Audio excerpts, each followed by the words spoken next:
into Jason's tournament prep as he gets himself ready to play in the next big tournament. I am Jason. We're live, and I'm back in action trying to figure out what the heck I plan on doing in the world of Heroclix competitive play. And it's probably nothing good. Or at least nothing I should be doing. You see, one of the reasons I call this show Into the Mind of Madness is, that whole definition of insanity is, doing the same thing over and over again, expecting results to be different. And by the same thing, I mean doing something different and expecting it to work. So we're in that stage where it's time to get ready for Worlds. I have faltered at Rock Canada Cup. I have bombed at the WKO in Whitby. And I'm really just starting to get a lot of the work rust off. I have been working an awful lot lately, and that has, to a certain degree, had an effect on my play. That being, I am unpracticed and therefore very rusty. So my teams are actually getting very bad. Because, practice makes your team better, and I've been making my teams better. There's a number of factors in that. One of which is that Amber is just disenfranchised and not interested in the idea of Heroclix competitive play anymore. Another of which is, given my current work schedule, the dream job has affected the long-standing hobby, to say the least. It's not necessarily a bad thing, but it's a thing that has affected me greatly. And I have to take all these factors and work around it in some way, shape, or form. It's kind of why I have this show for as long as it lasts. So I've been working my butt off trying to figure out teams this week because we're in the countdown now. And the countdown, it's November the 7th, and we travel on the 29th, giving us 22 days with which to come up with and hypothesize and get some work done on a team that I'm going to be playing at Heroclix Worlds. Now, this coming Saturday, I have a WKO, which counts to a certain degree as practice, but unfortunately, I'm going into this with a very unpracticed team and just generally being out of shape in the game of Heroclix. I haven't tried playing against enough teams. I haven't had to... with the exception of watching Rocktober, I haven't had the pleasure of watching a lot of teams in full action. And even Rocktober gives me a small sampling of a wide variety of teams. Now, we are still in a competitive meta environment where the options are way out there. There's a ton of options in which to play, and I'm kind of okay with that. But that does mean my degree of insanity starts to take over a little, as it were, and my judgment on these kind of things shouldn't be trusted. All right. So with all of that said, let's kind of approach this in a new way, and that is, where has my brain been going, or to put it another way, my text messages to Tom Kerr. I have been going back and forth with Tom, my teammate from the Meta Lab, and I'm kind of throwing teams at him. Now, one thing worth knowing about Tom is that his intentions are the best most of the time. Other times, his intentions are... a lot of people like to fight me. And by fight me, I mean they fight me personally as a player, given a small sampling of what I like to do. And as a result, people tend to look at a team and go, well, you can't handle that. And it's, yes, I can. I built it.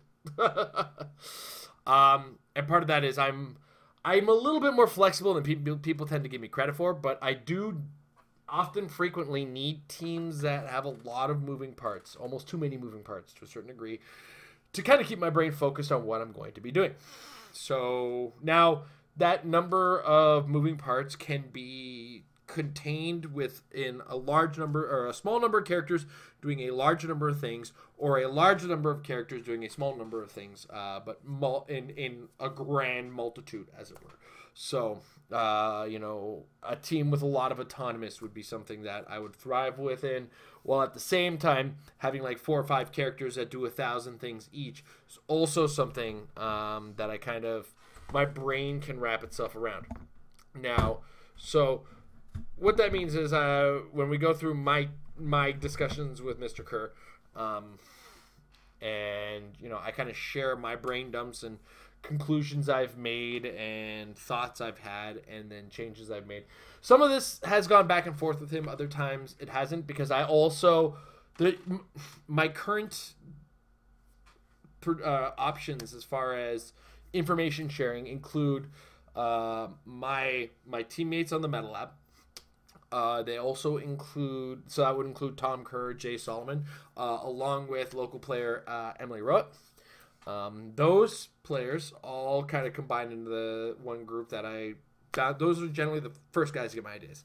Then I'll often share my ideas with my patrons on the patron Discord, and then I'll listen to their wacky ideas and kind of maybe make adjustments based on those. And so things start in one direction and go all over the place.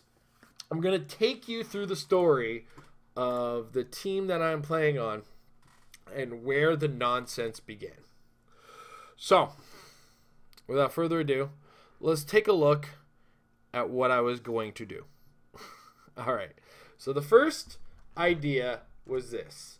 It was going to be 2 of the Secret War Battle World Iron Fists, Overdrive, the Sam Cap Captain America, a Groot, 2 Wolverines, and 3 student IDs being like likely Chamber, Cyclops, and Jean Grey. And then there's 6 points left over with which I could probably throw on a symbiote, but I don't think I'd ever use it. It's kind of a neato idea. This all stemmed from me winning an Iron Fist in a battle royale this past weekend, because goodness me, did I ever feel bad about losing and unfortunately take it out on everybody in that battle royale, including my poor wife.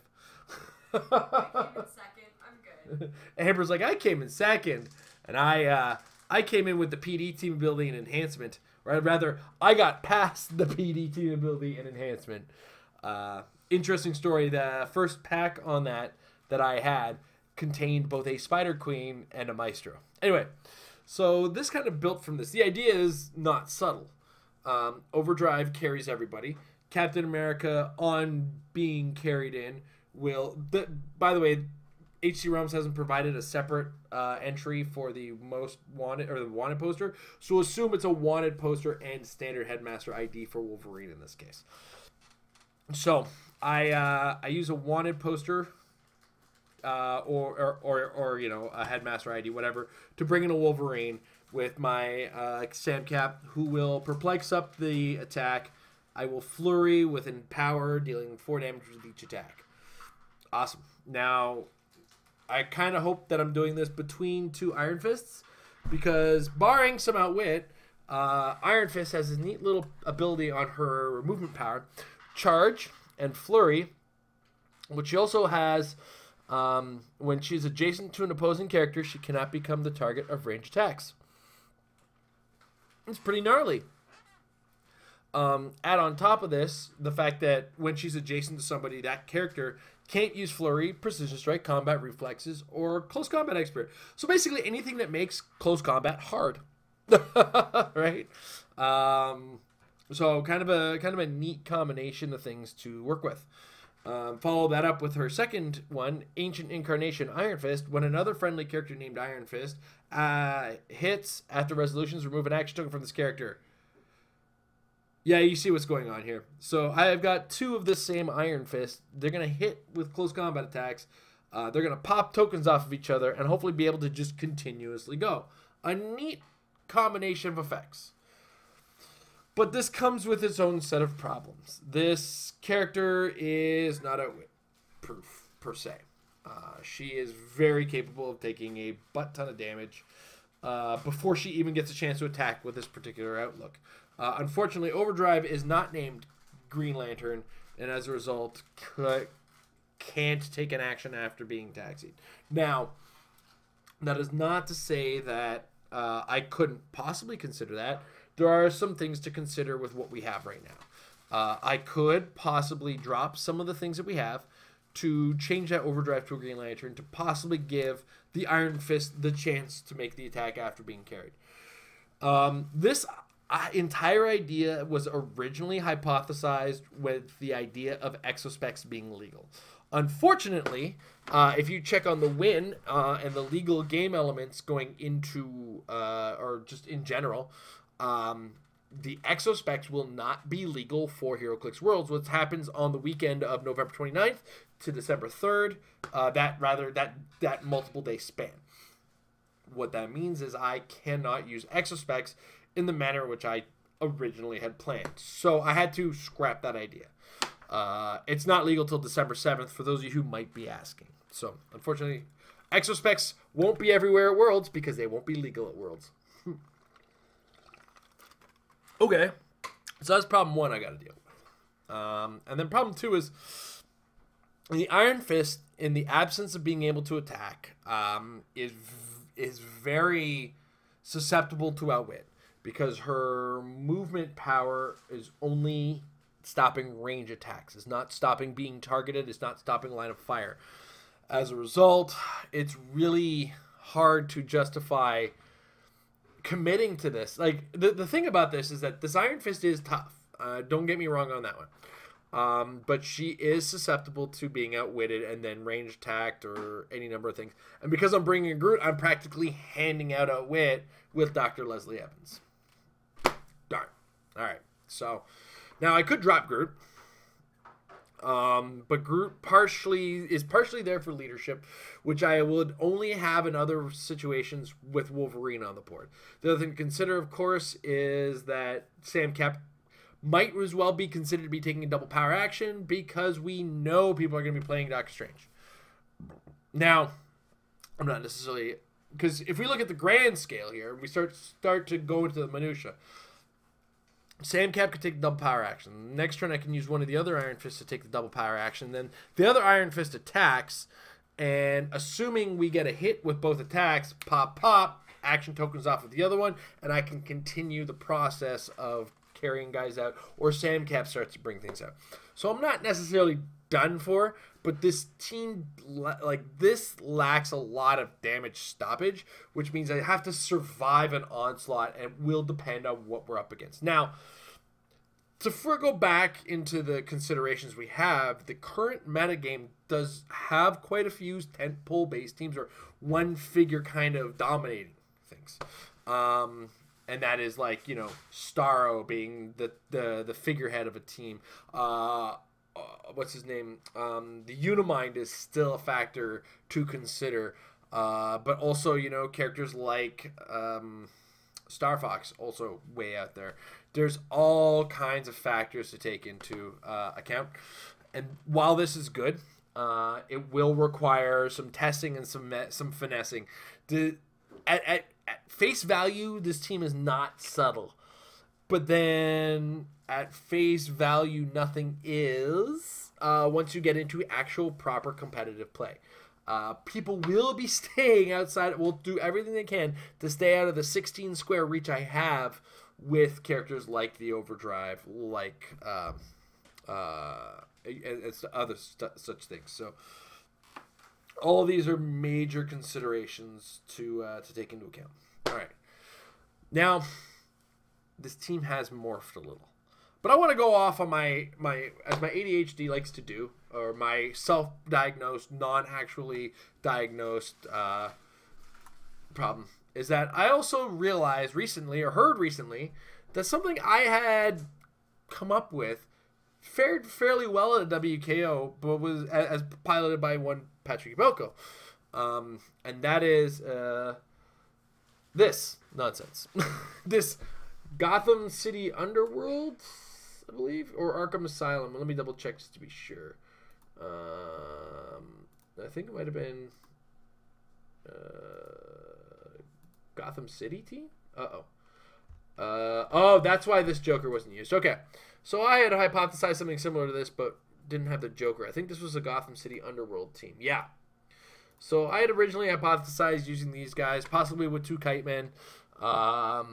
double maxis. Anyway, Patrick piloted it fantastically and got into the top 8 with it. He, in fact, used this Joker from Batman Animated Series to maintain... Whoops, I'm clicking on the wrong thing. A Gotham City Underworld keyword team. And he had 50 points of other stuff. ID cards and various, the tank and stuff like that. So, what I'm saying here is, this was an idea that I found out actually does well, and might be up for consideration when you consider the map that he was running. I believe, is it this one here? No, it's not this one.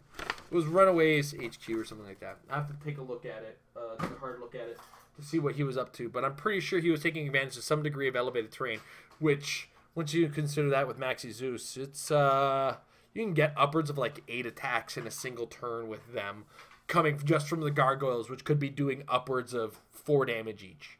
So, yeah.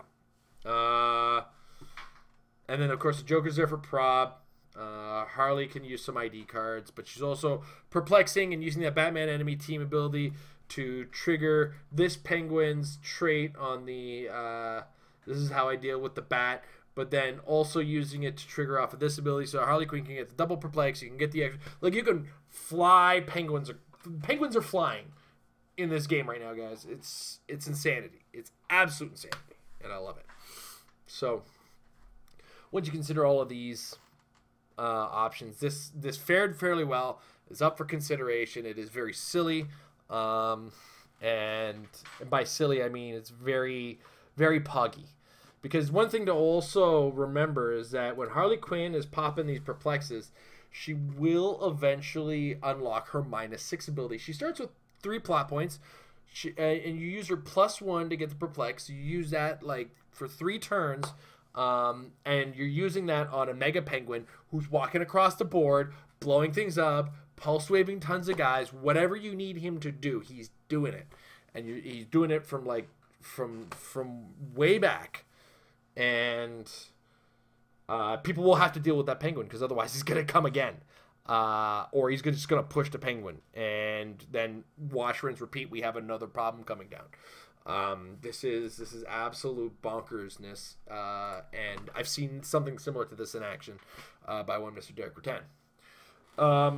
So when you put this into consideration and the possibilities on this team, it's kind of up my alley too, and it was good to hear that Patrick had done very well with it, and I will put it in the for consideration pile. I will have to fill up that 50 points. That's a given. But I'm like, we already have 2, 4, 6, 7 characters on the team so far. You can add in a tank, and that's an 8th character. As a result, you'll be able to put 8 ID cards on the team. You'll be able to put things like the invisible jet maybe on the team to kind of block with some terrain and stuff like that. There's a lot that you can do still with that 50 points. Heck, you can even put, we can add another perplex with another Harley Quinn. Now, this was played in a WK, so I don't feel bad about talking about it. It's also an idea I have been mulling around in my head for a little while. Rattling in there like, a tennis ball would. That's right, there's not much in there. And then we have now +3 to some kind of stat. All right. Well, actually, we're already getting +3 when you consider the Super Robo pick. Anyway, let's continue on, shall we? So we have this possible swarm of things that you can add ID cards and other shenanigans to. Like, we got Pim. If I just add, let's just go Pim Pocket and see what happens. We do that, and that's 8 points we can add, so we got another 17 points. The Pog action you can pull off with this nonsense is astounding. It's astounding. All right. I've talked enough about this. Have I? Have I talked about enough about it? You tell me. Let's go to... So sometimes ideas morph, okay? And ideas morph in a way... I don't know how to describe this. Sometimes you start with an idea that's like scrambled eggs, and by the time you're done with it, you're making a ham sandwich. So what ended up happening? Good night, Mom. Or sorry, good night, Mom. Good night, Mama. Amber. Good night, Amber. Sometimes you get this. Now, this started as the Iron Fist team. And then I thought, well, okay, Sam Cap's pretty cool. Let's keep her. Let's keep Overdrive. Let's keep the strategy going. Groot really added to the numbers game and added some extra things. But he also adds an extra dude that needs to be carried, so we'll put an Ironheart in there. Let's add a Captain Kirk because he can make an additional attack on top of things.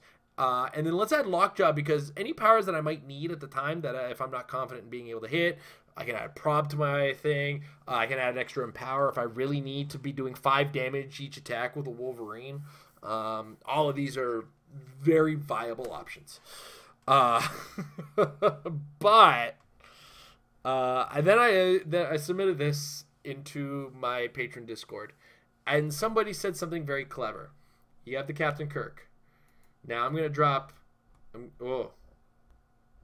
All right, well, HC Realms does not like you switching teams between windows. All right, let's get back to this here. So we got Lockjaw. We had Captain America. You can tell how many times I've searched Captain America. It's ready. It's like, did you mean Captain America? Captain America, right? Captain America, guys?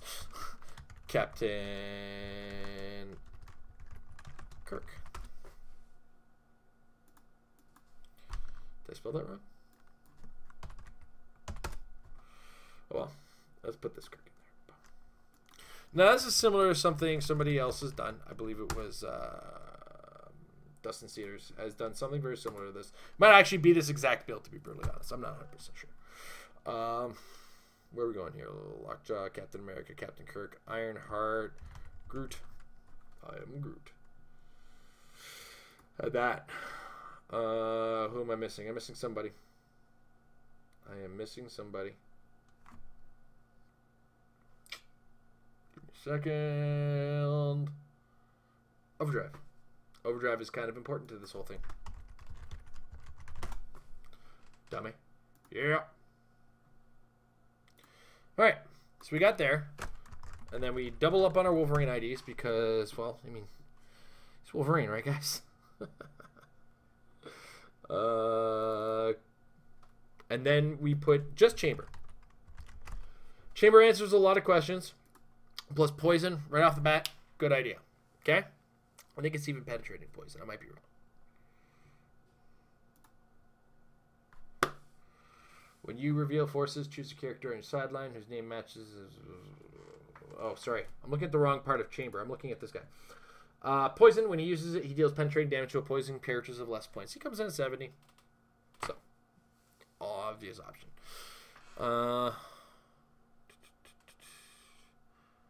Wolverine. Oh, right. And there was a Professor X ID. That's what I forgot. Professor X ID. There it is. Okay, so it brings us to 293. Now, I don't know the patron's name, but he goes by Loki the Trickster on our Discord. I totally forgot about this item. Now, you're probably asking, why does this do what you think it's going to do? Catch this, okay? So the first turn, beginning of the game, I have the Venom Harness out there, okay? We're cool. We understand this now? All right. So the reason the Venom Harness is going to be out there is on turn 2, on turn 1, I'm going to move my force up. You know, Overdrive's going to carry my dudes. Ironheart's going to carry one of the Walking Woods. So Overdrive's going to carry Captain America, Lockjaw, Captain Kirk, and a Walking Wood. And then Ironheart's going to carry the other Walking Wood. Okay? So they're going to go however they go. All right? Now, what's going to happen next is... the next turn, we're going to start with Captain America taking the power action. He's going to equip the Venom Harness. He's not going to trigger it. He's going to equip it. Okay? That's a power action. Right? Then, Overdrive carrying the team is going to move. And like this, when he said it, it all clicked like, oh my gosh, that works. Because We now move everybody up, and we move adjacent to one of my opponent's characters. Now, hopefully I was smart enough, and I got a little bit more than 5 squares out with my Venom Harness, because you need that extra. You need just that board coverage, okay? So we'll say like 6 to 8 squares, depending on the map, out. Now, hopefully it's not too wide open a map, but that's going to, you know, your opponent might mess you up on that. That's just a factor of the game you have to be aware of and understand. Anyway, one of the first actions we take is, after we roll our leadership, but we already have our extra action. So we have Groot. Groot's got leadership. Cool. Okay. So next, Captain Kirk takes an action, and that action will be to equip the Venom Harness. Then Overdrive moves, carrying whoever he was carrying. Ironheart will at best sidestep with the Walking Wood, or, you know, the Walking Wood will sidestep. Ironheart will sidestep to that. Maybe carry. Who knows how the action actually plays out. But the reason the second turn is important is because we've got the Iron Harness now on, or the Venom Harness on Kirk. He's taking his power action for the turn. We've taken 2 actions as we've carried with Overdrive. Next, Captain America is going to drop a Wolverine. We're going to assume that I was intelligent with my placement, and everything works out in exactly the way that I want it to work. Or I sidestep and adjust, depending on how I want it. But Lockjaw is very likely to choose Prob. Captain America is going to use Perplex on Wolverine. And then depending on what we roll with the Lockjaw, we can't count on anything. We might get the Prob already. Maybe we'll choose Perplex. Who knows? Whatever. None of this is important, because the important part is we've now called in a Wolverine who's going to get empowered from the Overdrive. He's going to take a free action, take the damage power from Overdrive. Okay? Now Wolverine is now attacking with a 4 damage, 12 attack. My memorization for stats is not what it once was. I apologize for being a big old noob in the game. 11 attack. So 11 attack with Flurry, because I'm more than likely on their side of the map.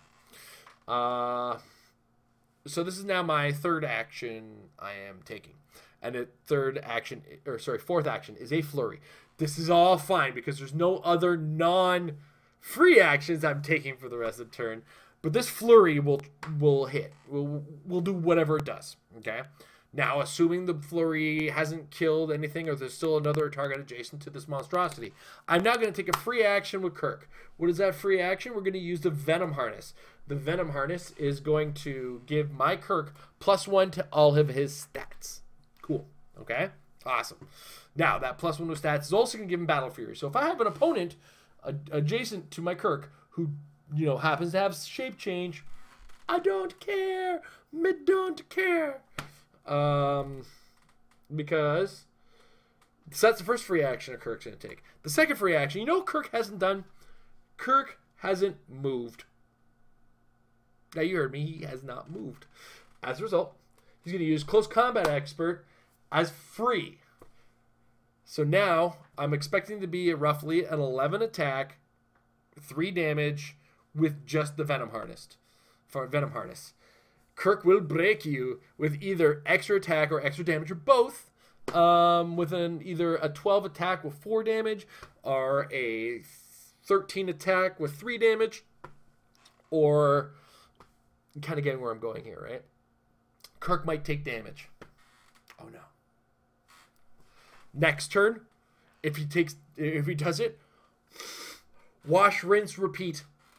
And then the turn after that, you're very likely to either be at an 11 attack with the Kirk, which becomes a 12 with the Venom Harness, or your Kirk is dead because your opponent has realized the threat that Kirk is. Like, the pure damage that we're talking about in this combination of mess. We haven't even included the fact that Lockjaw might take a turn, choose, I don't know, Flurry, while we'll just guess that my Overdrive might still be alive. Whatever. If Overdrive still happens to be alive, I choose Flurry with my Lockjaw, and see what happens with that. Like, there's so much that I can do that I need to be able to do. Ironheart uses Outwit. We haven't even considered the fact that the Walking Woods are there to flurry plasticity, whatever. Just keep whatever's adjacent to this team there. You got to stay next to this team. This is kind of the direction I want to go. Because now, like I said, I'm not reinventing the wheel here. Somebody has done something similar.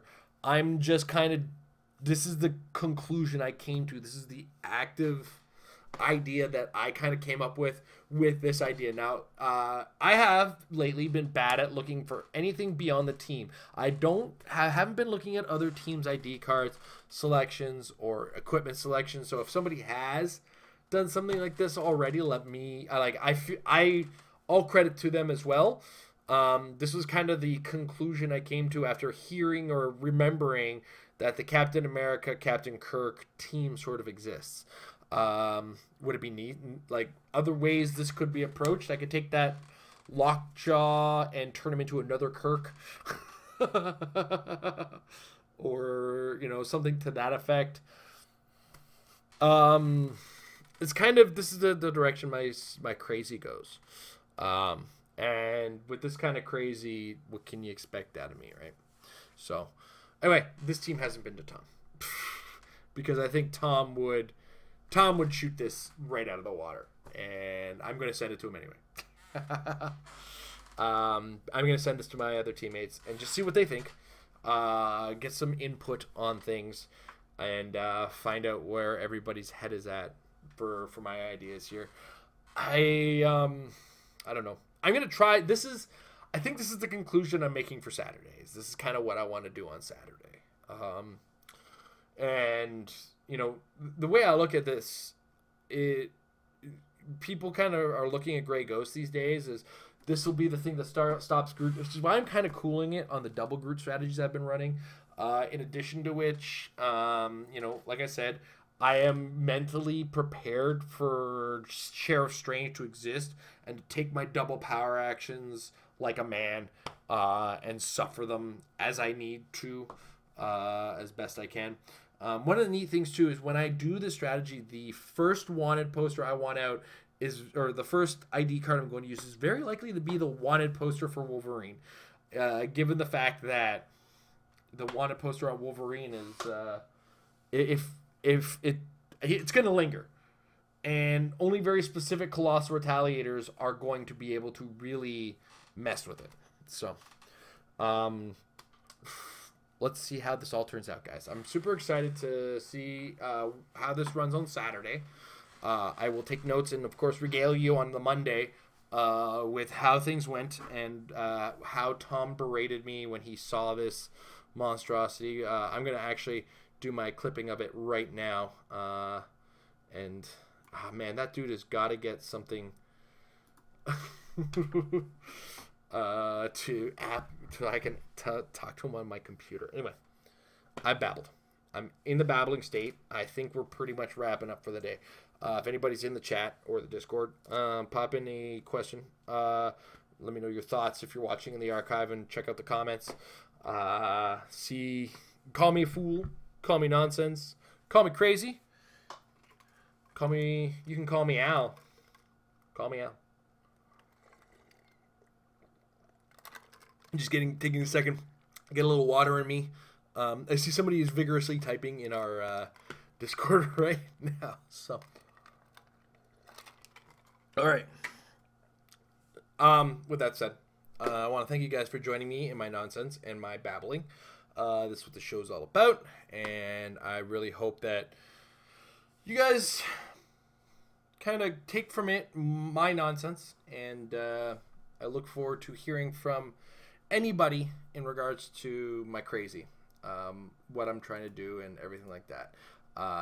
This one's a little bit more on the nose as I am bringing a Lockjaw, so it's a little less subtle in what I'm doing, and it's a little bit more on the right page, but I just feel like I kind of have to get on the correct page as opposed to the Jason page right now, because I think I can perform a little better than I have been, and I sort of just need to push that degree forward now, if that makes any matter of sense. Anyway, thank you guys for watching. Thank you guys for your input over the months. Thank you guys in the Discord. Check us out at patreon.com/Heroclix if you want to get in on that Discord and, share ideas, as it were, and whatnot. So, have a good night, everybody. And thank you for helping me with my trip into the mind